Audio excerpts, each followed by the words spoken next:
السلام علیکم ورحمۃ اللہ. لا حول ولا قوة الا باللہ. حسبنا اللہ ونعم الوکیل. یا حی یا قیوم برحمتک استغیث. لا الہ الا انت سبحانک انی کنت من الظالمین. ربنا آتنا من لدنک رحمہ وہیئ لنا من امرنا رشدا. اللہم صل علی محمد وعلى آل محمد وأصحاب محمد وأزواج محمد وأمة محمد أجمعين إلى يوم الدين آمين. الحمد لله رب العالمين والصلاة والسلام على سيد الأنبياء والمرسلين وعلى آله وأصحابه أجمعين إلى يوم الدين. الحمد للہ آج 31 مارچ 2024 کو سنڈے کے دن بمطابق 20 رمضان مبارک 1445 ہجری میں ہمارا یہ پبلک سیشن نمبر 140 نمبر ہوگا انشاءاللہ تعالی. آپ کے سوالات یہ ریئل ٹائم پرچیوں کی شکل میں میرے پاس آ چکے ہیں. انشاءاللہ میں انہیں بعد میں ڈسکس کروں گا. پہلے کرنٹ افیئر کے طور پر 2 ایشوز ڈسکس کرنے ہیں. ان میں سے پہلا ایشو جو آج کل پوری دنیا میں ایک ہاٹ ٹاپک بنا ہوا ہے، اسرائیل کے حوالے سے. جو کچھ عرصہ پہلے انہوں نے 5 ریڈ کلر کے ریڈ ہائفر، جن کو نام دے رہے ہیں، ریڈ ہائفر انگلش میں کہا جاتا ہے. ہائفر کا ورڈ گائے کے لیے بولا جاتا ہے، اور ایسی گائے کہ جس کو کبھی بھی کھیتی باڑی کے لیے یوز نہ کیا جائے، کبھی اس کا دودھ نہ دھویا جائے، اور اس طریقے سے یعنی وہ بالکل جوان ہو.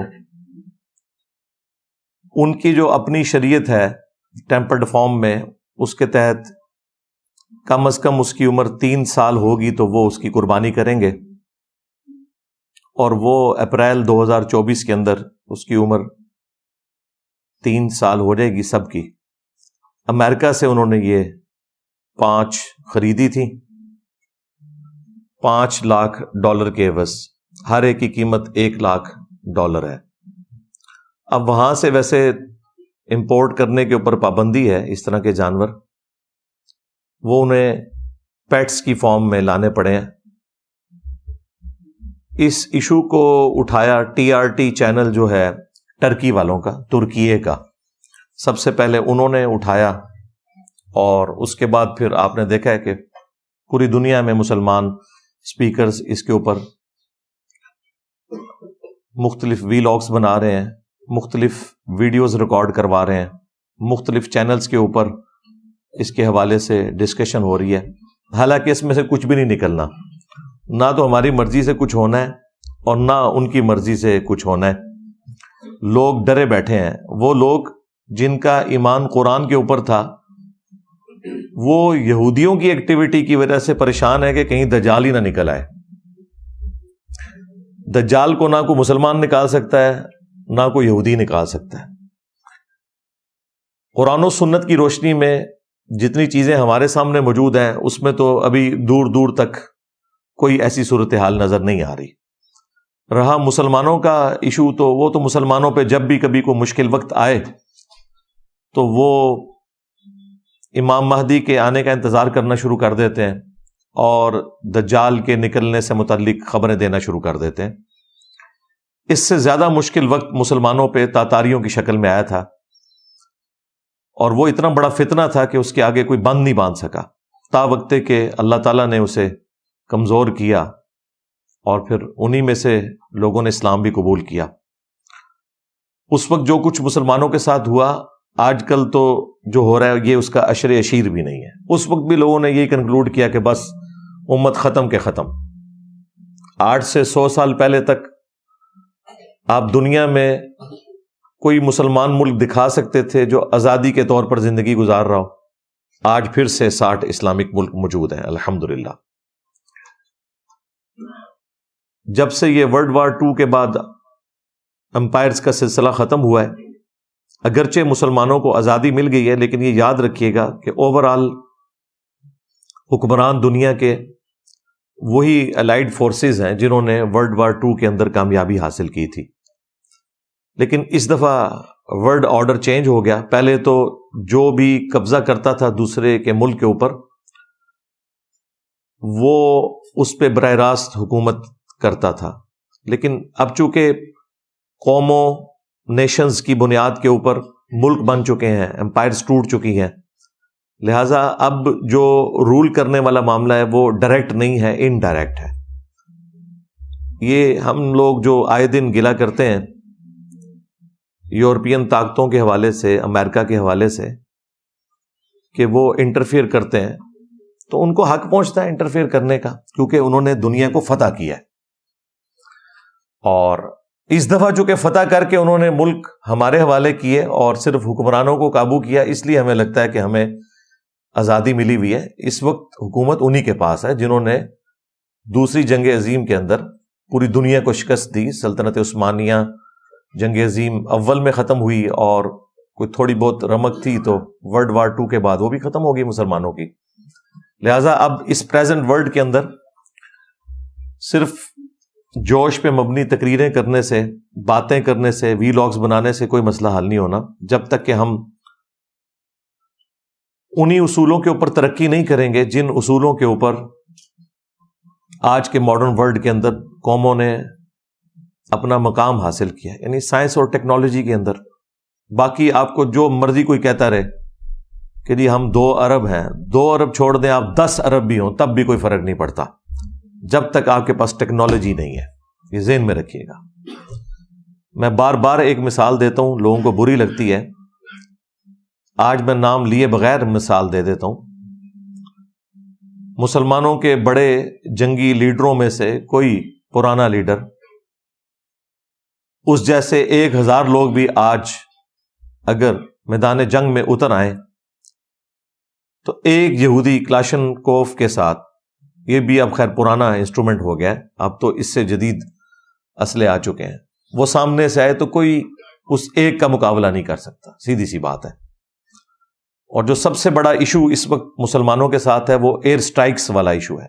ہمارے پاس فضائیہ کی جو طاقت ہے یہ بہت کمزور ہے ایز کمپیئر ٹو امریکہ کے اور یورپ کے، اور یہی وجہ ہے کہ طالبان کو 20 سال لگے ہیں، ابھی بھی انہوں نے کوئی امریکنز کو شکست نہیں دی ہے. امریکہ خود چھوڑ کے چلا گیا افغانستان، کیونکہ انہیں ایک بھاری ایک خرچہ کرنا پڑ رہا تھا. ادروائز اگر اب بھی وہ چاہتے تو سسٹین کرتے. زمینی جنگ میں وہ مقابلہ نہیں کر سکتے تھے، اور اس میں بھی کوئی مسلمانوں کا بنایا ہوا اسلحہ نہیں تھا، یہ اسلحہ رشیا دیتا تھا طالبان کو. ظاہر ہے ان کے پاس تو کوئی ٹیکنالوجی نہیں ہے. رشیا نے جو کولڈ وار ہاری تھی امریکہ سے انہی افغانیوں کے تھرو، اس کا بدلہ پھر انہوں نے اتارا. تو اسلحہ ان کا، ٹیکنالوجی ان کی، اور ہمارے پاس صرف وی لاگز ہیں بنانے کے لیے، لوگوں کے خون گرمانے کے لیے. تو ان خوابوں کی دنیا سے باہر نکلیں اور ریئل ورلڈ کو پہچانیں. یہ کوئی بزدلی والا معاملہ نہیں ہے، یہ حقائق والا معاملہ ہے، اور حقائق کے ساتھ ہی دنیا چلتی ہے. سیدنا خالد ابن ولید رضی اللہ تعالیٰ عنہ اگر میدان جنگ میں تلوار کے ساتھ آتے تھے تو سامنے سے رومن جنرل بھی تلوار کے ساتھ ہی آتا تھا. یہ نہیں تھا کہ اس کے ہاتھ میں کوئی پسٹل تھی، ورنہ وہ تو حضرت خالد ابن ولید کو قریب بھی نہ لگنے دیتا. تو یہ جو آپ کو ایک جھوٹ بولا جاتا ہے نا کہ برابر کا اسلحہ نہیں تھا اور صحابہ کرام نے فتوحات حاصل کر لی، پارشلی یہ بات درست ہے. کوانٹٹی وائز ان کے برابر کا نہیں تھا، لیکن کوالٹی وائز وہی تھا. تلوار کے مقابلے پہ تلوار ہی ہوتی تھی. آج مجھے بتائیں ہمارے اسلحے کیا اس قابل ہیں کہ ہم ان کو آنکھیں دکھائیں؟ ہمارے پاس F-16 ہے، اور اس کے بھی جو پرزے خراب ہوتے ہیں، کوئی ایشو ہوتا ہے تو ہمیں امریکہ کی منتیں کرنی پڑتی ہیں. اور اسرائیل کے پاس F-35 ہے. ہاں جی، 16 دونی 32 تے 3 وچ جمع کرو تے 35 آندا ہے. F-16 اور وہ F-35، اتنا فرق ہے. اسے رن وے پہ بھی بھاگنے کی ضرورت نہیں ہے، ایسے اڑتا ہے اور ایسے ہی وہ اتر بھی جاتا ہے۔ اور یہ تو میں نے آپ کو ایک چیز بتائی ہے، اور کافی ساری چیزیں ہیں، اور اسرائیل نے ثابت کیا ہے 67 میں اس نے پوری عرب دنیا کو شکست دی ہے۔ اس کے بعد سے بھی جو صورتحال ہے وہ آپ کے سامنے ہے۔ تو اس وقت یورپ اور امریکہ اسرائیل کی پشت کے اوپر کھڑے ہوئے، اور ہمارے معاملات صرف دعاؤں تک ہی ہو سکتے ہیں، یا زیادہ سے زیادہ ہم کوئی مذمتی قرارداد پیش کر سکتے ہیں۔ باقی یہ کہنا کہ ہم 2 ارب ہیں، ہم یہ کر دیں گے، ہم وہ کر دیں گے، یہ ساری باتیں ہم 7 اکتوبر کو بھی سن رہے تھے، اور اینڈ رزلٹ آپ کے سامنے ہے۔ میں نے پہلے دن ہی کہہ دیا تھا کہ اب اسرائیل اس معاملے کو فنش کرے گا بالکل، اور لوگ کہہ رہے تھے جی آپ دیکھیں گے یہ ہو جائے گا وہ ہو جائے گا۔ میں نے کہا تھا یار خوابوں کی دنیا سے باہر نکلو، ٹھیک ہے آپ نے ڈالرز بنا لیے ہیں اس طرح کے وی لاگز بنا کے، لوگوں کا خون بھی گرما لیا، نوجوان نسل کے مینٹل ماڈل بھی بدلنے کی کوشش کی، اس میں سے کچھ نہیں نکلے گا۔ یہ صرف علمی شہوت ہے، ویڈیوز میں پوری کریں، ڈسکشن میں پوری کریں، اس میں سے نکلنا کچھ بھی نہیں ہے۔ ہاں بالکل ذہن میں رکھیے گا، جس طرح ہمارا یہ دعویٰ ہے کہ آج تک جتنی بھی اسلامک آرگنائزیشنز آئی ہیں جنہوں نے دعوت و تبلیغ کا کام کیا ہے، انہوں نے اصل مرض کو نہیں پکڑا، یا خلافت موومنٹ جو ہیں انہوں نے اصل مرض کو نہیں پکڑا، اور وہ یہ تھا کہ مسلمانوں کی اکثریت ان عقائد اور نظریات کے اوپر ہے جو صراحتاً قرآن و سنت کے منافی ہیں۔ جب تک آپ ان کے عقائد درست نہیں کرتے، ان کے اوپر اسلامی نظام کا فائدہ ہی نہیں، کیونکہ وہ تو اس اسلام کو مانتے ہی نہیں جو قرآن و سنت میں لکھا ہے، وہ تو صوفیاء کے اسلام کو مانتے ہیں، وہ تو بزرگوں کے اسلام کو مانتے ہیں۔ ان کے تحت تو ہر بزرگ کا مزار بننا چاہیے، قرآن و سنت کے تحت تو مزارات ہونے نہیں چاہیے۔ اب مجھے بتائیں اتنا بڑا جب کنفلکٹ آئے گا تو کیا اسلامک سزائیں ان کے اوپر نافذ ہوں گی، کیا اسلامک نظام ہوگا؟ خیر یہ الگ سے ٹاپک ہے، یہ ٹاپک نہیں تھا۔ ٹاپک وہی جو 5 گائے خریدی ہیں انہوں نے، جس کی وجہ سے مسلمان پریشان ہے کہ پتہ نہیں اب ان کا مسایہ نکل آئے گا، اینٹی کرائسٹ، مسیح الدجال، جھوٹا دجال، وہ بھی مسایہ ہے، وہ جھوٹا مسایہ ہے، اور ہم عیسیٰ مسیح کے ماننے والے ہیں جو کہ سچے مسیح ہیں۔ اس حوالے سے آپ نے مختلف ٹی وی چینلز کے اوپر بھی آج کل رمضان نشریات کے اندر بھی پروگرام دیکھے ہوں گے، خصوصاً آج کل وہ سما ٹی وی کے اوپر ہمارے جو ساحل ادیم بھائی ہیں وہ بھی انہی ٹاپکس کے اوپر گفتگو کر رہے ہیں۔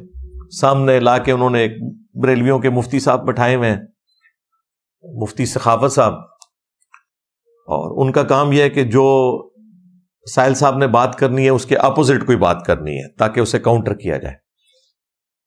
اور ایک ساتھ ڈمی میوزیم سے ایک عربی بھی بیٹھے ہوتے ہیں جو بس ایسے ایسے کرتے رہتے ہیں۔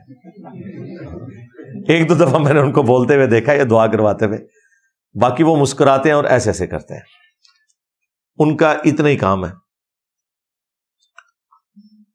اب یہ جو ٹاپک آج کل ڈسکس ہو رہا ہے ٹی وی کے اوپر، اس میں کوئی شک نہیں کہ بنی اسرائیل کی جو ہسٹری ہے اس کے حوالے سے ساحل ادیم صاحب کی کمپیٹنسی ہے، انہیں پتہ ہے۔ چند ایک معاملات میں ہمیں ان سے اختلاف ہے، لیکن اوورآل اس حوالے سے ان کا جو نالج ہے وہ ایکسٹرا آرڈنری ہے۔ اور ظاہر ہے علماء کو تو ان چیزوں کا پتہ ہی نہیں ہے کہ یہ فرسٹ ٹیمپل کون سا تھا، سیکنڈ کون سا تھا، کس طریقے سے یہ سارے کے سارے معاملات ہوئے، حالانکہ قرآن حکیم میں ان ساری چیزوں کا ذکر موجود ہے۔ سورہ بنی اسرائیل کے پہلے رکوع کے اندر اللہ تعالیٰ نے بنی اسرائیل کے اوپر جو 2 عروج اور 2 زوال آئے ان کا ذکر کیا ہے کہ کس طریقے سے اللہ تعالیٰ نے کافروں کے ذریعے ان کی پٹائی کروائی۔ پہلی دفعہ جو ٹیمپل انہوں نے تعمیر کیا تھا وہ نیبوکیڈ نظر کے ذریعے تباہ و برباد ہوا، جو 1,33,000 یہودیوں کو ایک دن میں اس نے قتل کیا، اور اتنے ہی یہودیوں کو وہ قیدی بنا کر بیبلونیا میں، بابل میں لے گیا۔ اور اللہ تعالیٰ کا پھر کرنا ہوا، ذوالقرنین بادشاہ سامنے آئے اور انہوں نے اس کو شکست دی اور یہودیوں کو آزادی مل گئی، اور یہودی دوبارہ شام کی سرزمین میں آئے اور دوبارہ سے انہوں نے ہیکل سلیمانی کو تعمیر کیا. پھر اللہ تعالیٰ نے انہیں ایک عروج دیا، لیکن پھر وہی وقت گزرنے کے ساتھ ان میں شرکیہ عقائد اور نظریات آنا شروع ہو گئے، دنیا کی محبت گھر کر گئی. پھر اللہ تعالیٰ کی طرف سے دوسرا عذاب کا کوڑا پڑا. یہ ساری تفصیل سورہ بنی اسرائیل کے بالکل سٹارٹ میں ہے. اور ٹائٹس نے 70 عیسوی کے اندر، یعنی حضرت عیسیٰ علیہ السلام کے اٹھائے جانے کے آلموسٹ 40 سال کے بعد یروشلم کے اوپر حملہ کیا اور اینٹ سے اینٹ بجا کے رکھ دی. حالانکہ وہ کافر تھا رومن جنرل ٹائٹس، لیکن اللہ تعالیٰ نے قرآن میں فرمایا کہ ہم نے اپنے سخت لڑائی لڑنے والے بندے تم پر مسلط کیے تاکہ بیت المقدس کی اینٹ سے اینٹ بجا دیں، اور جو چیز وہ دیکھیں اسے سلامت نہ چھوڑیں. اب دیکھیں کافروں کو اللہ تعالیٰ اپنی طرف منسوب کر رہا ہے. ہماری امت کے ساتھ بھی 2 دفعہ یہ ہو چکا ہے. پہلی دفعہ منگولوں کے ذریعے اور دوسری دفعہ جو ہے وہ یورپین پاورز کے ذریعے. وہاں پہ بھی پہلی جو قوت تھی وہ مشرق سے آئی، نیبوکیڈ نظر، اور دوسری مغرب سے. یہاں پہ بھی پہلی قوت جو ہے منگولوں کی فارم میں، تاتاریوں کی شکل میں، مشرق سے، اور مغربی قوتیں آئیں. کہیں پر فرینچ نے قبضہ کر لیا، اور سب سے بڑی آپ کو پتہ ہے انسانی ہسٹری کی امپائر، برٹش امپائر، جس میں سورج بھی غروب نہیں ہوتا تھا، آسٹریلیا سے لے کے افریقہ تک. یہ تو اللہ کا شکر ہے کہ سیکنڈ ورلڈ وار کے بعد گریٹ برٹن اتنی کمزور ہو گئی ہٹلر کے ساتھ لڑنے کی وجہ سے کہ اس شر میں سے یہ خیر نکلا کہ جزوی آزادی ہمیں مل گئی اور ہمارے ملک بن گئے. لیکن چونکہ فاتح وہ ہیں، اوورال رول انہی کا ہے اس وقت. یعنی میری خواہش کے اوپر نہیں ہے، میں آپ کو ریئلٹی بتا رہا ہوں. ہو سکتا ہے لوگ کہیں کہ جی یہ بڑا خوش ہے، میں آپ کو ریئلٹی بتا رہا ہوں. خیر، دوسری دفعہ جب ٹائٹس نے حملہ کیا تو 70 عیسوی کے اندر اس نے جب ہیکل سلیمانی کو گرایا تو ایک دیوار بس صرف سلامت رہ گئی، جو ویلنگ وال آپ دیکھتے ہیں جس کے سامنے وہ تورات پڑھ رہے ہوتے ہیں یوں کر کے یہودی. دیوار گریا کہا جاتا ہے، اس کے سامنے آہو بکا کرتے ہیں، اللہ تعالیٰ سے دعائیں مانگتے ہیں. اور باقی وہ سارے کا سارا ہیکل سلیمانی جو ہے وہ تباہ و برباد ہو چکا ہے، اور اسی کو دوبارہ وہ تعمیر کرنے کی خواہش رکھتے ہیں. عرصہ دراز سے اسی کے لیے زائنسٹ موومنٹ چلی، اور پھر پہلی جنگ عظیم کے بعد بالفور ڈکلیریشن ہو گئی، اور الٹیمیٹلی 1948 میں اسرائیل قائم ہو گیا، اور 1961 میں اس نے عرب دنیا کو شکست دے کے اپنی باؤنڈریز کو بڑھا لیا. تو یہ ساری کی ساری ہسٹری ہے جو میں نے مختلف ویڈیوز کے اندر ڈسکس کی ہے. اب وہ دوبارہ سے ہیکل سلیمانی کو تعمیر کرنا چاہتے ہیں، لیکن جہاں پر یہ یروشلم میں بیت المقدس ہے، جہاں آپ کو ایک گولڈن ڈوم نظر آتا ہے جس کے نیچے وہ چٹان ہے جس سے اللہ کے محبوب علیہ السلام معراج پر تشریف لے گئے تھے، اور اس سے چند 100 میٹر کے فاصلے کے اوپر ایک مسجد ہے جس کا ڈارک گرین کلر کا یا آلموسٹ بلیک کلر کا چھوٹا سا گنبد ہے. وہ اصل میں مسجد اقصی ہے. ویسے تو اس پوری پہاڑی کو ہی مسجد اقصی کہا جاتا ہے. نبی الاسلام کے زمانے میں پراپر کوئی مسجد نہیں تھی. جب سورہ بنی اسرائیل میں مسجد اقصی کا ذکر ہے، ایلیا کا یا یروشلم کا، تو مسجد اقصی کا مطلب ہے دور کی مسجد. وہ پورے پہاڑ کو ہی حرم کہا جاتا ہے. جس طریقے سے بیت اللہ شریف صرف جہاں ہم طواف کر رہے ہیں مطاف وہ حرم نہیں ہے، پوری مکے کی سرزمین حرم ہے. مدینہ شریف کی بھی 2 پہاڑیوں کے درمیان جو پوری سرزمین ہے وہ حرم ہے، اور تیسرا حرم مسلمانوں کے لیے یہ بیت المقدس ہے. بیت المقدس مسلمانوں کا قبلہ اول نہیں ہے، یہ قبلہ اوسط ہے. مسلمانوں کا قبلہ اول خانہ کعبہ شریف ہے، ابراہیمی قبلہ.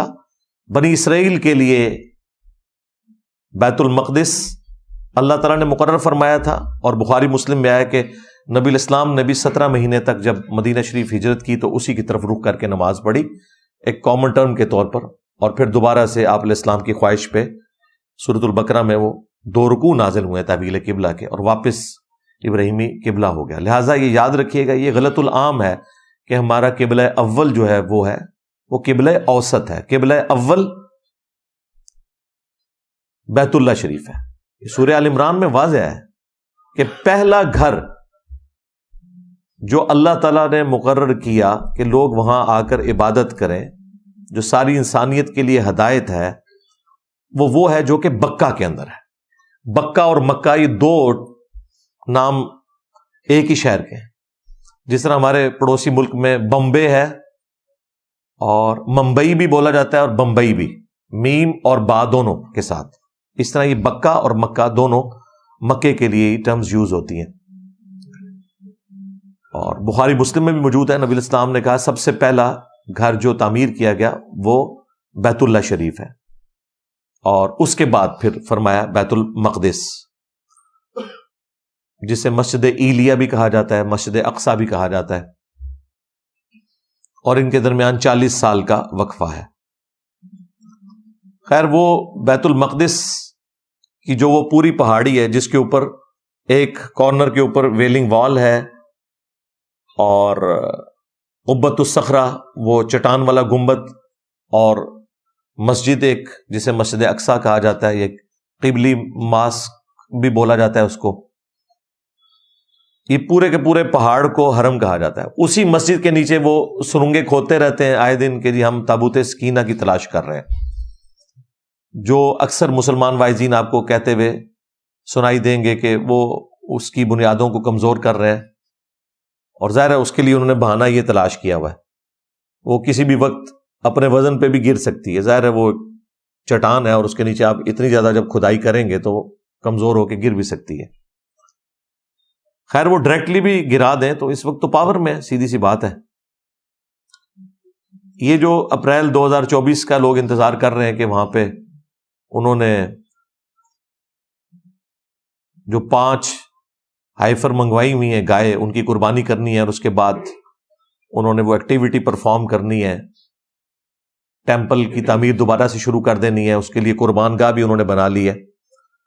تو این ممکن ہے کہ یہ ایکٹیویٹی پرفارم ہی نہ ہو سکے. اگر ہو بھی جائے تو ضروری نہیں ہے کہ اس کے بعد وہ اگلا معاملہ بھی وہ چلا سکیں. یہ خواہش بڑے عرصے سے ان کی چل رہی ہے، اور اگر وہ بھی کرنے میں کامیاب ہو جائیں تب بھی اس کا کوئی دجال کے نکلنے کے ساتھ تعلق نہیں ہے. وہ اللہ نے اپنی مرضی سے ہی نکالنا ہے جب بھی نکالنا ہے. ہاں، ان کا یہ عقیدہ ہے کہ اس کے بعد جب تیسرا ٹیمپل بن جائے گا تو ہمارا مسیح آئے گا. یہ ان کا عقیدہ ہے، یہ مسلمانوں کا عقیدہ نہیں ہے. ہاں، مسلمانوں کا یہ عقیدہ ہے کہ جھوٹا مسیح آئے گا جو یہودیوں کو لیڈ کرے گا، اور سچے مسیح عیسیٰ ابن مریم ہے جو اس دجال کو قتل کریں گے. اور اس کے اوپر میں کافی دفعہ تفصیلاً ویڈیوز بنا چکا ہوں. آج ٹاپک نہیں کہ میں اسے ڈسکس کروں، آج اس مین ٹاپک کو ہم ڈسکس کر رہے ہیں. اس حوالے سے جو اس وقت ٹیمپرڈ فارم میں تورات موجود ہے، انجیل مقدس کے نام سے جو بائبل سوسائٹی انارکلی لاہور والے ہیں وہ مفت بھی بھجوا دیتے ہیں. ویسے اس کا PDF بھی پروفیشنل اویلیبل ہے گوگل کے اوپر، اگر آپ جائیں ٹائپ کریں تو آپ کو مل جائے گا. اس میں جو اولڈ ٹیسٹامنٹ ہے تورات، اور نیو ٹیسٹامنٹ یعنی انجیل، اور باقی انبیاء کے صحائف اور زبور اور باقی جو چھوٹی چھوٹی کتابیں ہیں وہ اس کے اندر موجود ہیں. اس میں جو اولڈ ٹیسٹامنٹ ہے اس میں آپ کو ایک چیپٹر ملے گا بک آف نمبرز، گنتی کا باب. اس میں جو چیپٹر نمبر 19 ہے اس میں پاکی حاصل کرنے کا طریقہ، یہ ایک باقاعدہ پورا چیپٹر ہے جس میں آلموسٹ 22 آیات ہیں. اس میں جو یہودیوں کے ہاں پاکی حاصل کرنے کا طریقہ ہے ان کے پریسٹ کے لیے، یا ربائے ان کو کہتے ہیں، وہ ان کے لیے وہ یہ ہے کہ سرخ کلر کی گائے کو ذبح کیا جائے، اور اسپیسیفکلی حضرت موسیٰ علیہ السلام کے حوالے سے ایک واقعہ اس میں موجود ہے. وہی لیگیسی وہ پھر آگے لے کے چل رہے ہیں. یہ واقعہ قرآن کے اندر بھی آیا، لیکن زمین و آسمان کا فرق ہے دونوں واقعات کے اندر. ظاہر ہے ہم تو وہی واقعہ مانیں گے جو قرآن میں ہے. پہلے میں آپ کو بتاتا ہوں کہ توریت کے اندر کون سا واقعہ لکھا ہوا ہے. توریت کے اندر یہ واقعہ لکھا ہوا ہے کہ موسیٰ علیہ السلام کو اللہ تعالیٰ نے حکم دیا کہ وہ اس طرح ایک بچھڑے کی قربانی کریں گے جو شوخ ریڈ کلر کا ہو. قرآن نے اس کے لیے جو ورڈ یوز کیا ہے وہ شوخ زرد کلر ہے. اب جو لنگوسٹک کے ماہر ہیں وہ کہتے ہیں کہ یہ بیسیکلی ایک لینگویج کا بیریئر ہے. عربی زبان میں اس کے ایکویلنٹ یہی ورڈ یوز ہوتا تھا. ویسے بھی ڈارک زرد کلر اور شوخ ریڈ کلر آلموسٹ قریب قریب ہوتے ہیں، لہٰذا اس میں زیادہ تحقیق میں پڑھنے کی ضرورت نہیں ہے. بہرحال وہ ایک یونیک قسم کا بچڑا تھا جس کی پوری تفصیلات سورۃ البقرہ میں آئی ہیں، جو انہوں نے بہانے کیے کہ ہمیں بتایا جائے کہ اس رنگ کا ہو، اور پھر اللہ تعالیٰ نے ایک ایک چیز اس کی کھول کے بیان کی. شکر اینڈ پہ انہوں نے انشاءاللہ کہا، قربانی کرنے میں وہ کامیاب ہو گئے.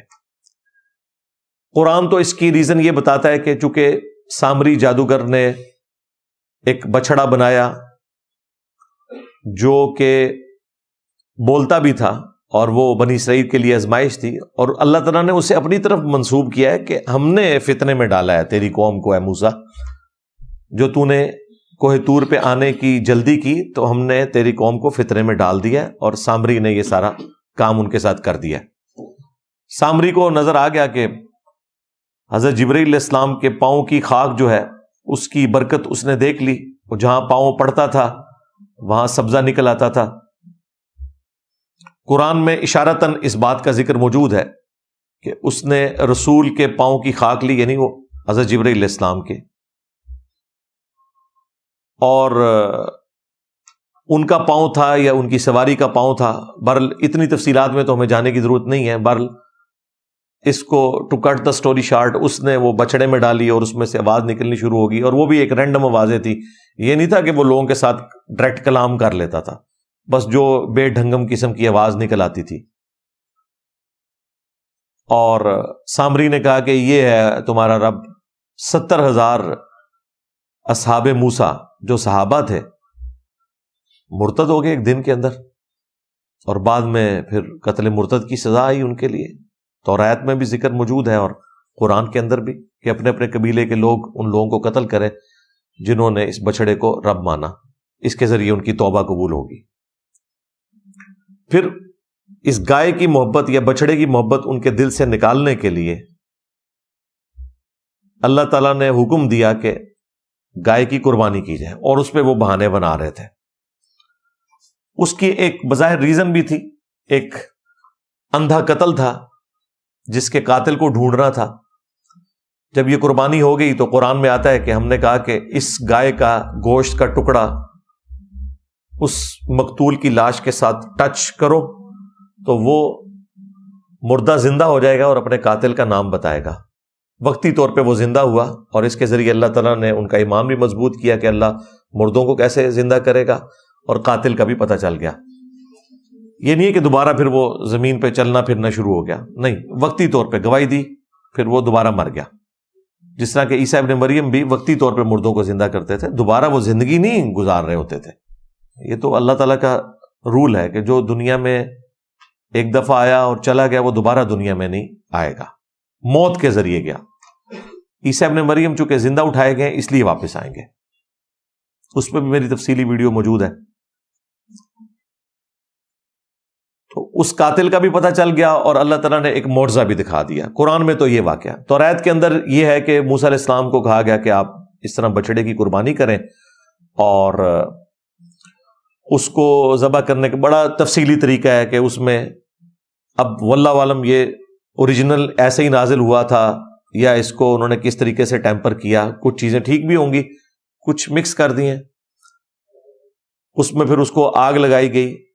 قرآن میں بھی بچڑے کو آگ لگانے کا ذکر ہے، لیکن اس بچڑے کو جو انہوں نے زیورات کو پگھلا کے بنایا تھا. اس میں تو اس بچڑے کا ذکر ہے کہ اسے آپ راکھ بنائیں اور اس کی راکھ کو پھر پانی سے مکس کریں، اور پھر اس کے ذریعے جو غسل کرے گا اسے پاکیزگی حاصل ہوگی. اور یہ ایکٹیویٹی وہ دوبارہ سے پرفارم کرنا چاہتے ہیں چند پریسٹ کے اوپر، ربایوں کے اوپر، تاکہ وہ اپنا تھرڈ ٹیمپل جو ہے اس کی تعمیر کا آغاز کریں پاک و صاف ہو کے. ان کے پیچھے یہ سٹوری ہے اس کی. تو یہ میں نے آپ کو تورات والا جو ورژن ہے وہ بھی بتا دیا کہ اس کے اندر کس حوالے سے لکھا ہوا ہے. قرآن کے ساتھ اس کا کوئی لینا دینا نہیں. اور یہ ذہن میں رکھیے گا کہ ہم نالج کے طور پر ضرور انجیل کو، تورات کو پڑھتے ہیں، لیکن اس کی کسی بات کو بھی درست نہیں سمجھتے اس وقت تک جب تک کہ وہ فٹ ان نہ بیٹھے قرآن کے ساتھ. کیونکہ سورۃ البقرہ میں، سورہ آل عمران میں اللہ تعالیٰ نے فرمایا کہ ان کتابوں کے ماننے والوں نے دنیا کی محبت میں، دنیا کی دولت کی لالچ میں اللہ کی آیات کو بیچ دیا اور اپنے ہاتھوں سے کتاب میں تحریف کر دی دنیا کی منفعت کی خاطر. اب اس کا حل کیا ہے؟ وہ بھی سورہ آل عمران میں آیا کہ ہم نے تورات نازل کی تھی، اس کے بعد انجیل نازل کی، اور اب الفرقان یعنی اس کتاب کو نازل فرمایا جو حق اور باطل میں تمیز کرنے والی کتاب ہے. یہ بتائے گی کہ تورات اور انجیل کی کون سی بات درست ہے اور کون سی غلط. بلکہ سورۃ المائدہ میں تو اللہ تعالیٰ نے فرمایا یہ المہیمن ہے، نگہبان ہے ان کتابوں کے اوپر. یہ ڈیسائیڈ کرے گی کہ ان کی کون سی بات درست ہے اور کون سی بات غلط ہے. تو اس طرح جو اسرائیلی روایتیں ہیں یا ان کی کتابوں میں جو کچھ آیا اس میں احتیاط کرنی چاہیے. البتہ جس طرح اس پروگرام کے اندر سائل ندیم صاحب سے وہ مفتی صاحب کہہ رہے تھے نا کہ تورات تو پڑھنا ہی گناہ کا کام ہے، اور نبی صلی اللہ علیہ وآلہ وسلم ناراض ہو گئے تھے حضرت عمر فاروق رضی اللہ تعالیٰ عنہ سے اس بات کے اوپر. اس روایت کا انہوں نے ریفرنس نہیں دیا. وہ روایت سنن دارمی میں موجود ہے اور مشکات کے اندر بھی پہلی جلد کے اندر آپ کو مل جائے گی. وہ روایت اصول محدثین کے اوپر انتہائی کمزور ہے. اس میں جو مجالد راوی ہے وہ محدثین کے نزدیک انتہائی کمزور راوی ہے. لہذا وہ روایت کے حضرت عمر فاروق تورات کے چند صفحے پڑھ رہے تھے تو نبی الاسلام ناراض ہوئے، اصول محدثین کے اوپر کمزور ہے. میں نے کوئی 2008-9 میں اس روایت کو بیان کیا تھا اور اوائل ہی میں نے اس سے رجوع کر لیا تھا کہ یہ اصول محدثین کے اوپر چونکہ روایت کمزور ہے، اور سب سے بڑھ کر یہ قرآن کے خلاف ہے. قرآن میں تو ایسی کوئی بات رپورٹ نہیں ہوئی ہے. قرآن میں تو بالکل اس کے الٹ آیا ہے، بلکہ قرآن میں تو سیدھا آیا ہے، یہ بالکل الٹ ہے قرآن کے. وہ سورہ آل عمران کے اندر موجود ہے جو اونٹ کی حرمت کے پوائنٹ آف ویو سے ایک غلط عقیدہ بنا لیا تھا بنی اسرائیل نے. تو اللہ تعالیٰ نے اس کا رد کیا کہ حضرت اسرائیل علیہ السلام یعنی کہ یعقوب، یہ ان کا لقب تھا. اسرائیل کا مطلب ہے اللہ کا بندہ. یہ ان کی ذاتی ایک ناپسندیدگی تھی کہ وہ اونٹ کے گوشت کو پسند نہیں کرتے تھے. خود انہوں نے اپنے اوپر اس کو حرام کر لیا تھا یا استعمال چھوڑ دیا تھا، اور تورات نازل ہونے سے پہلے کی بات ہے. پھر اللہ تعالیٰ نے فرمایا قل فأتوا بالتوراۃ، اے نبی ان سے فرماؤ کہ تورات لے کر آؤ. فَاتْلُوهَا إِن كُنتُمْ صَادِقِينَ، اور پھر اس کی تلاوت بھی کرو اگر تم سچے ہو. بتاؤ تورات میں کہاں لکھا ہے کہ اونٹ کا گوشت جو ہے وہ کھانا حرام ہے؟ کیونکہ حضرت موسیٰ علیہ السلام کے ذریعے اللہ تعالیٰ نے اسے واضح کر دیا تھا. جب قرآن یہ کہہ رہا ہے کہ تورات لے کر آؤ، کئی مواقع پہ قرآن حکیم میں اس طرح کی آیات ہیں، تو ظاہر ہے قرآن جب خود مان رہا ہے کہ وہ ٹیمپرڈ کتابیں اور پھر یہ کہہ بھی رہا ہے کہ لے کر آؤ، تو اس کا مطلب ہے 100% ٹیمپرڈ نہیں ہے. جہاں تک توحید کا تعلق ہے آج بھی اس میں کوئی ایک آیت آپ ان ایمبیگوس نہیں دکھا سکتے جو شرک کی دعوت دیتی ہو، ٹیمپرڈ فارم میں بھی، تحریف شدہ ہو کر بھی. ورنہ تو ہم یہود و نصارہ کو دعوت ہی نہ دے سکتے. دعوت اسی صورت میں دیں گے جب آپ اس کتاب سے بات کریں جس کو وہ خود مان بھی رہے ہو. تو ظاہر ہے کہ وہی کتابیں تورات اور انجیل. تو ان کتابوں میں بھی کئی ایک معاملات بالکل درست لکھے ہوئے ہیں آج کی ڈیٹ میں بھی. ہاں جہاں ہمیں اختلاف ہے وہ ہم بیان کر دیتے ہیں. تو قرآن حکیم کے اندر بالکل واضح موجود ہے کہ آپ تورات پڑھ سکتے ہیں، لیکن پہلے قرآن تو پڑھیں، آپ کو پتا ہو کہ قرآن کے اندر کیا لکھا ہے، پھر آپ ضرور پڑھیں. نبی علیہ السلام بھی سنن نبی داؤد میں ایک حدیث میں نے کافی دفعہ بیان کی ہے. آپ کو یہودیوں نے ایک مدرسے میں بلایا، ایک گھر کے اندر انہوں نے مدرسہ بنایا ہوا تھا، ایک بدکاری کا کیس تھا اس کے فیصلے کے لیے. تو نبی علیہ السلام کو انہوں نے ایک بڑی گدی دی جس کے اوپر آپ تشریف فرما ہوئے، اور تھوڑی دیر بعد تورات لائی گئی تو نبی الاسلام نے اپنی پیٹھ کے نیچے سے وہ گدی نکال کے سامنے رکھی اور خود زمین پر بیٹھ کے اور تورات کو رسپیکٹ دیتے ہوئے، حالانکہ ٹیمپرڈ تھی، اس گدی کے اوپر رکھا، اور پھر آپ نے ساتھ بولا آمنت بک، میں ایمان لایا تجھ پر، وبمن انزلک، اور ایمان لایا اس پر جس نے تجھے نازل کیا۔ نبی الاسلام نے ٹیمپرڈ تورات کی بھی یعنی عزت کی اور کہا کہ میں اس پر بھی ایمان لایا اور اس کے نازل کرنے والے کے اوپر بھی ایمان لے کر آیا۔ تو یہ اس بات کا ثبوت ہے کہ آپ ان کتابوں سے استفادہ کر سکتے ہیں، لیکن وہی بات ہے کہ الٹیمیٹلی ڈیسیژن قرآن و سنت کریں گے۔ قرآن جو ہے ان کتابوں کے اوپر الفرقان بھی ہے، قرآن ان کتابوں کے اوپر المہیمن بھی ہے، نگہبان بھی ہے۔ اس چیز کا خیال رکھنا ضروری ہے، اور مسلمان جو بعض اوقات شوق رکھتے ہیں اس بات کا کہ وہ ان تعلیمات سے استفادہ کریں، انہیں میں ریکویسٹ کروں گا پہلے آپ قرآن و سنت پڑھ لیں، پھر آپ بالضرور اس طرح کی کتابوں کا بھی مطالعہ کریں۔ لیکن آپ نے قرآن و سنت تو پڑھا نہیں ہے، آپ بس ان کتابوں کے پیچھے پڑے ہوئے، تو یہ تو ظلم پر مبنی چیز ہے۔ اپنی اداؤں کے اوپر خود غور کرنا چاہیے۔ اچھا میرے بھائیوں، جہاں تک دجالی سسٹم کا تعلق ہے تو یقیناً ایک سسٹم ایسا ہے جو وقت کے ساتھ ساتھ دجال کو ریسیو کرنے کے لیے تیار بیٹھا ہے، جس کی ایک آنکھ ہے مادے کی، روحانیت کی آنکھ اس نے بند کر لی ہے۔ لیکن یہ ساری باتیں اپنی جگہ، دجال ایک پرسنالٹی بھی ہے جس نے آنا ہے۔ اس حوالے سے واضح احادیث موجود ہیں، صحیح بخاری اور صحیح مسلم کے اندر کئی ایک احادیث ہیں دجال کے حوالے سے بھی، عیسیٰ ابن مریم کے نزول کے حوالے سے بھی۔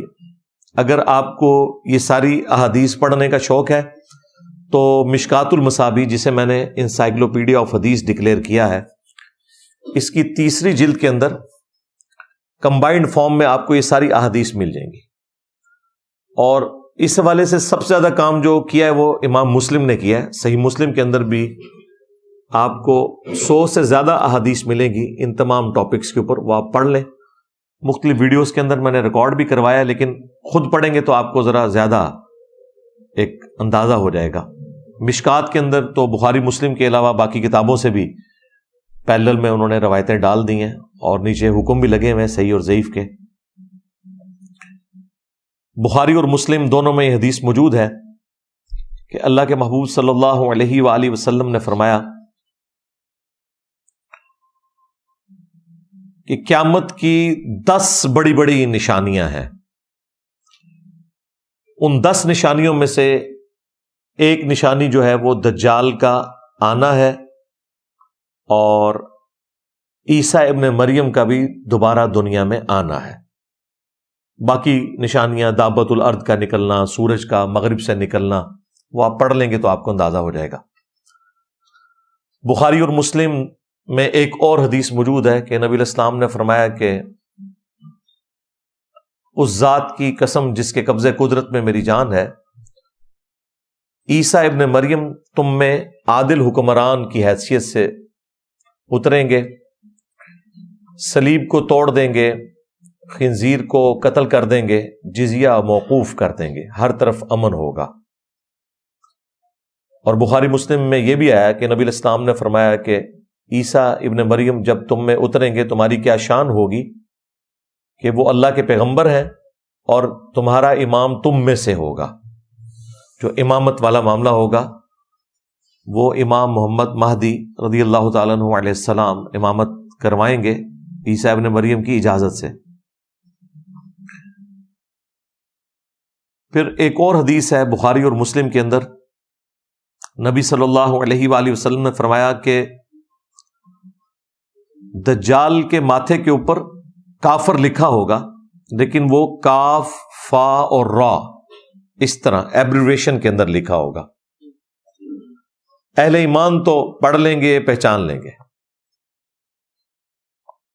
باقی جن کی قسمت میں گمراہی لکھی ہے وہ اسے پہچان نہیں سکیں گے۔ آج بیان کرنا تو بڑا آسان ہے، لیکن جب وہ سامنے آئے گا پھر پتہ چلے گا. ہو سکتا ہے یہ لوگ تعویل کریں کہ یہ کافر نہیں لکھا ہوا، یہ کاف سے کشف ہے، فا سے فیض ہے اور را سے روحانیت ہے. ہاں، یہ تو جس بابے کو بھی وہ کرتب کرتے ہوئے دیکھتے ہیں نا اس کے سامنے گر پڑتے ہیں. جبکہ بخاری مسلم میں آئے کہ ایک مؤمن کھڑا ہوگا دجال کے مقابلے کے اوپر، وہ کہے گا تو دجال ہے کیونکہ میرے نبی کی حدیث مجھے پہنچی ہے. وہ کہے گا دیکھو میں تو زمین سے سبزہ اگا رہا ہوں، آسمان سے بارش برسا رہا ہوں، اور تجھے بھی قتل کر کے تجھے زندہ کر لوں گا. وہ اسے قتل کرے گا، 2 ٹکڑے کر کے دوبارہ زندہ کر لے گا. اس سے بڑی تو کوئی چیز نہیں تھی نا. نبی اسلام کہتے ہیں کہ پھر وہ اس سے کہے گا کہ مجھ پر ایمان لا. وہ کہے گا کہ تو دجال ہے کیونکہ میرے نبی کی حدیث مجھے پہنچی ہے. اب مجھے بتائیں کہ یہ بابوں کا ماننے والا کوئی ہو سکتا ہے؟ اس نے تو کہنا ہے یہ تو عبد القادر جیلانی پارٹ 2 آ گیا. ہاں، وہ بھی ان کی طرف غلط بات منسوب ہے. انہوں نے کہیں کو مردہ نہیں زندہ کیا، ان بیچاروں کو تو پتہ ہی نہیں. ان کے تو فرشتوں کو بھی نہیں پتا ہوگا کہ ان کے ساتھ کیا کیا انہوں نے. یہ جو قرآن و سنت کے اوپر بات کرتے ہیں، یعنی وہ بابی نہیں ہوگا، کتابی ہوگا، کتابوں کا ماننے والا مسلم ہوگا، بابی مسلم نہیں ہوگا. پھر نبی اسلام کہتے ہیں کہ وہ دوبارہ قتل کرنے کی کوشش کرے گا تو وہ قادر نہیں ہوگا اس کے قتل کے اوپر. پھر وہ اسے اٹھا کے اپنی جہنم میں پھینک دے گا، جو اس کے ساتھ ایک جنت اور جہنم چل رہے ہوں گے. اب اس کی تفصیلات نہیں بتائے گی، لیکن ایکچولی وہ جا کے جنت میں نکلے گا اور وہ اس وقت کا سب سے بہترین شہید ہوگا، سید الشہداء، کیونکہ اس نے کلمہ حق بلند کیا ہوگا.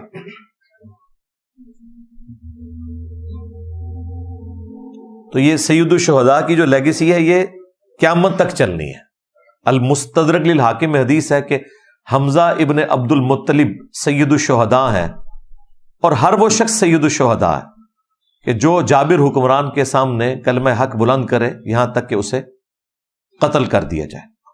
اسی حدیث کے تحت ہم امام حسین علیہ السلام کو بھی سید الشہداء کہتے ہیں. وہ بعض ناصبی کہتے ہیں یہ تو حضرت حمزہ کا لقب تھا. وہ حدیث پوری پڑھیں، صرف حضرت حمزہ کے لیے نہیں ہے. قیامت تک ہر وہ انسان جو کلمہ حق بلند کرے اور اس کی پاداشت میں اسے قتل کر دیا جائے وہ سید الشہداء ہی کہلائے گا. پھر ایک اور بڑی انٹرسٹنگ حدیث ہے بخاری اور مسلم میں کہ جب آخری فیصلہ کن جنگ ہوگی مسلمانوں اور یہودیوں کی، ظاہر کرسچنز تو اسلام قبول کر لیں گے عیسیٰ ابن مریم کی وجہ سے، تو اگر کسی درخت یا پتھر کے پیچھے بھی کوئی یہودی چھپا ہوگا نا تو اللہ تعالیٰ اس درخت اور پتھر کو زبان دے گا. یہ میدان جنگ کی بات ہو رہی ہے، عام حالت کی نہیں ہے. اور وہ بولے گا کہ اے مسلم، میرے پیچھے یہودی ہے، اسے قتل کر دے. یہ باقاعدہ الفاظ ہیں، اے مسلم، اے بریلوی، اے دیوبندی، اے شیعہ، اے وہابی، اے حنفی، شافعی، مالکینی، اے مسلم. اس کا مطلب ہے کہ دجالی سسٹم کو جب دجال لیڈ کرے گا تو اس کے مقابلے پہ جو مسلم سسٹم ہے وہ بھی اپنی جڑ پکڑ چکا ہوگا، اس حوالے سے کہ لوگ ان فرقوں کی تفریق سے آزاد ہو چکے ہوں گے. ابھی تک تو ایسی صورتحال نہیں ہے، اس کے لیے کافی ٹائم چاہیے. بہرحال ایک معاملات تو سیدھے ہونے شروع ہو گئے ہیں اس پلیٹ فارم کی برکت سے. ورنہ آپ مجھے بتائیں کہ کٹر قسم کی بریلوی یا دیوبندی یا اہل حدیث مسجد میں آپ چلے جائیں اور وہ آپ سے پوچھیں آپ کون ہیں، آپ کہیں میں مسلم ہوں، تو آگے سے وہ یہ نہیں کہے گا کہ جی اچھا یہ مسلمان ہے، بڑی اچھی بات ہے. وہ کہے گا میں کافر ہوں. یعنی اتنا چڑھیں گے. وہ کہیں گے نہیں بتاؤ اندر کیا ہو بیچ میں. جب تک آپ کوئی فرقے کا نام نہ لیں ان کی تسلی نہیں ہوتی. تو یہ لوگ تو پھر اس درخت یا پتھر کی آواز کے اوپر لبیک نہیں کہہ سکتے. انہوں نے تو ماننا ہی نہیں ہے. انہوں نے کہنا انجینئر صاحب کو ویڈیو چل پئی ہے پیچھوں، مسلم رٹ لائز، یہی کہتے ہیں نا.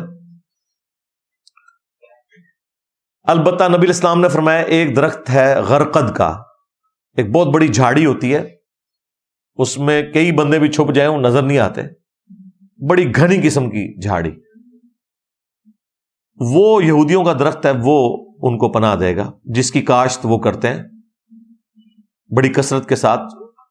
اس کے پیچھے یہ ریزن بھی ہو سکتی ہے اور ٹیکنیکل ریزن بھی ہے، وہ ریگستان میں اتنی بڑی اور کوئی جھاڑی نہیں ہے جو اتنی سخت جان ہو جو اگ سکے، اس وجہ سے بھی۔ باقی تو مسلم شریف میں تفصیل کے ساتھ آیا ہے کہ مقام لد کے اوپر عیسیٰ ابن مریم قتل کریں گے دجال کو، وہ ان کے سانس سے پگھلے گا، اور اس کے بعد یاجوج ماجوج والا معاملہ ہوگا۔ الٹیمیٹلی ایک بڑی تفصیلات ہیں، میں صرف اس وقت ایک بلو پرنٹ کے طور پہ آپ کے سامنے رکھ رہا ہوں۔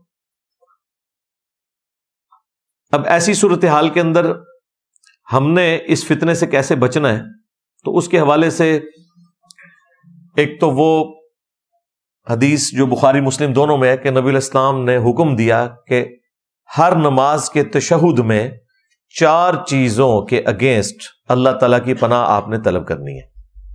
اللہم انی اعوذ بک من عذاب جہنم ومن عذاب القبر ومن فتنة المحیا والممات ومن شر فتنة المسیح الدجال۔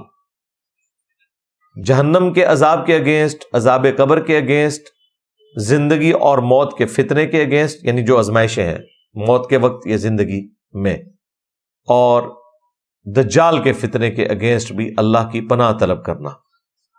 تو یہ دعا آپ کو یاد ہونی چاہیے۔ نبی علیہ السلام اس دعا کو مانگنے کا حکم دیتے تھے تشہد کے اندر، باقی دعائیں بھی مانگیں جتنی آئی ہیں وہ آپ کی مرضی، لیکن یہ دعا ضرور یاد کر کے مانگا کریں۔ پھر صحیح مسلم کے اندر 3 احادیث ہیں دجال کے فتنے سے بچنے کے حوالے سے۔ ایک حدیث میں آیا کہ سورۃ الکہف کی جو پہلی 10 آیات یاد کر لے گا وہ دجال کے فتنے سے بچے گا۔ ایک حدیث میں آیا آخری 10 آیات، اور ایک جو تیسری تفصیلی حدیث ہے جس میں دجال کے قتل کا ذکر ہے اور عیسیٰ ابن مریم کا اور باقی ساری تفصیلات، مسلم شریف میں تفصیلاً حدیث ہے وہ، اس میں یہاں تک آیا کہ جب تم دجال کو سامنے پاؤ تو اس کے سامنے سورۃ الکہف کی ابتدائی آیات تلاوت کرنا، اللہ تعالیٰ تمہیں دجال کے فتنے سے بچا لے گا۔ تو یہ احادیث بالکل واضح ہے کہ یہ کوئی دجال کے ساتھ ہم نے کوئی علمی ڈیبیٹ نہیں کرنی سورۃ الکہف کے مضامین کے اوپر کہ جی اس میں جو اصحاب الکہف کا واقعہ آیا ہے اس کے پیچھے لاجک کیا ہے، ذوالقرنین بادشاہ کا جو واقعہ آیا، قصہ موسیٰ اور خضر آیا، ٹھیک ہے وہ آپ ضرور علم حاصل کریں، میں نے بڑی تفصیل کے ساتھ ویڈیوز ریکارڈ کروائی ہیں، لیکن دجال کے ساتھ آپ نے کوئی علمی اس حوالے سے بحث نہیں کرنی ہوگی کہ بھئی اس میں آپ کو بتاتا ہوں اس کے پیچھے کیا ہے، نہیں، آپ نے صرف یہ آیات تلاوت کرنی ہے، اللہ تعالیٰ آپ کو فتنے سے بچا لے گا، بھلے آپ کو ان آیات کا مفہوم نہ بھی پتا ہو، یہ وظیفے کے طور پر ہے۔ کوئی شخص یہ کہہ سکتا ہے کہ آیت الکرسی کا جسے معنی نہیں آتا تو آیت الکرسی پڑھنے سے اسے اس کی فضیلت حاصل نہیں ہوگی، جو صحیح بخاری میں آئی ہے کہ جو رات کو سونے سے پہلے آیت الکرسی پڑھ لے اللہ تعالیٰ صبح تک ایک فرشتہ اس کی حفاظت کے اوپر مامور کر دے گا، یہ بخاری میں حدیث موجود ہے۔ تو ترجمہ آتا ہو نہ آتا ہو یہ فضیلت اپنی جگہ ہے، باقی قرآن سے جو عقائد کے لیے آپ نے اسے ترجمے سے پڑھنا ہے وہ تو بہت ضروری ہے، وہ ایک الگ بات۔ میں اصل میں ان لوگوں کا رد کر رہا ہوں جو اس میں اتنی باریک علمی بحثیں کرتے ہیں اور عوام الناس کو الجھا کے رکھ دیتے ہیں کہ پتہ نہیں سورۃ الکہف میں سے ہم نے کیا نکالنا ہے۔ آپ نے عام بندے نے یہ نکالنا ہے کہ یہ پہلی 10 آیات آپ نے یاد کر لینی ہے۔ جامع ترمذی میں 3 آیات کا بھی ذکر ہے لیکن وہ راوی کا وہم ہے، لیکن اس میں ہے کہ جو اس کی روزانہ تلاوت کرے، تو اسے میں نے آپٹیملی یہی سمجھا ہے کہ جو روزانہ 10 آیات کی تلاوت ایک دفعہ کر لے گا ظاہر ہے کہ اسے پھر یاد بھی رہیں گی، لہٰذا روزانہ ایک دفعہ پہلی 10 آیات کو آپ پڑھ لیا کریں سورۃ الکہف کی، تاکہ زبانی یاد ہو جائے۔ میں تو الحمدللہ سالوں سے پڑھ رہا ہوں، تو شروع ہی میں پڑھنے سے زبانی یاد ہو گئی تھی، تو آپ بھی اپنی روٹین بنائیں۔ یہ وہ وظائف ہیں جن کے ذریعے آپ دجال کے فتنے سے بچ سکتے ہیں۔